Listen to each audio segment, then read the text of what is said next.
پیغمبر علیه الصلاۃ والسلام مبارک فرمای کم سړی پر ایمان خوند اخلي. ګوره پر موبایل موږ خوند اخلو، پر ډوډۍ خوند اخلو، پر موټر خوند اخلو، پر پکنیک خوند اخلو. دا هغسې مطلب یو چا سره رشته کوو پر هغه خوند اخلو، بیا یو ځای روان یو په سفر موږ خوند ورباندې اخلو. موږ ته رامعلومېږي دا خوند رامعلومېږي. او د ایمان او د اسلام خوند د الله رسول فرمایي زه در وښیم چې پر اسلام خوند واخلې، پر لمانځه خوند واخلې، پر کلمه خوند واخلې، پر قرآن خوند واخلې، پر حج خوند واخلې، پر روزه خوند واخلې. در وښیم د الله رسول فرمایي وایي درې شیان داسې دي که چا دا درې شیان وکړو الله پاک و د دین خوند و د ته ورنصیب کړي. په هغو کې واحده خبره یوه دا ده چې ته به ستا عقیده دا چې الله واحد لا شریک ذات دی، الله شرکان نه لري، الله واحد دا زموږ ایمان دی. او حضرت علی کرم الله وجهه فرمایي زه د الله حمد وایم چې الله ماته دا را نصیب کړی. دا زما دپاره ول د فخر خبره ده چې زه څه وایم، زه دا وایم چې الله واحد لا شریک ذات دی. کنی سید احمد پالنپوري صاحب رحمه الله فرمایي دا اندوان نه دي، اندوان د هندوستان دا تقریبا تر یو عرب زیات دي. 100 کروڑه خدایان دی لري، 100 کروڑه بګوانان دا دی لري. موږ یو الله لرو، واحد لا شریک ذات.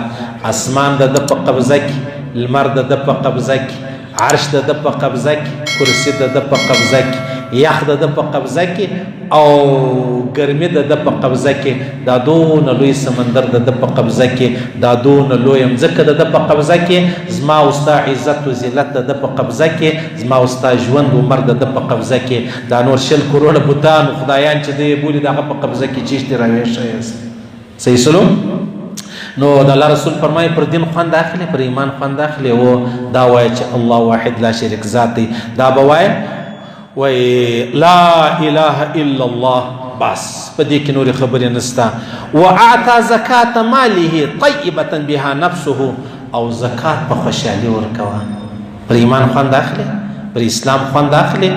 درې شیان وایي زه در ښیم. اول کلمه شریفه سوله، دویم زکات په خوشحالي ورکوه، په هغه تندې مه ورکوه. د الله رسول فرمایي په آخره زمانه کې به خلک زکات ورکوي، زکات به د ځان دپاره یو بوج بولي چې یاره زکات بیا د کومې خوا راغلی، موږ دونه په خوارۍ پیسې وګټلې، هی د زکات مسله پکې راغله. ولې؟ د الله رسول فرمایي په خوشحالي ورکوه که پر ایمان خوند اخلي. او دا یوه خبره بله درته وکړم. پیغمبر علیه الصلاة والسلام مبارک فرمایي چې ته کله زکات ورکوې په خوشحالي ورکوه. الله پاک دا امر نه دی کړی چې ته په زکات کې اعلی شی ورکوه، او دا یې هم نه دی درته ویلی چې کمزوری شی ورکوه، درمیانه شی ورکوه. په درمیانه شي کې به که اعلی شی ورکوې ستا تاوان دی، او که کمزوری شی ورکوې د زکات او د ایمان تاوان دی، د ایمان. او که چیرې درمیانه شی ورکړې بس کراري بس څه مشکل به نه وي. نو پیغمبر علیه الصلاة والسلام مبارک فرمایي وایي کم سړی چې دا غواړي چې زه پر ایمان خوند واخمه، هغه به اوله خبره دا وایي من عبد الله وحده، د ده به دا عقیده یي چې زه عبادت د یو الله کوم.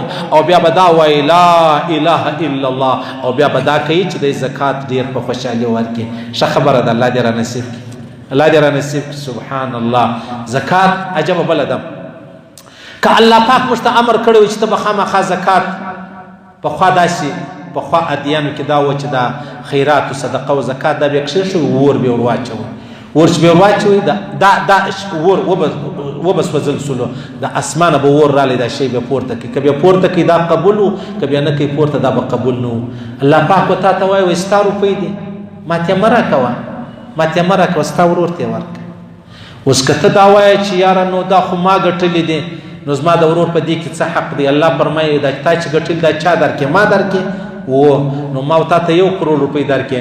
اوس په 1 کروڑ روپۍ کې ته 2.5 لک روپۍ زکات نشي ورکولی، خپل ورور ته یې ورکړه.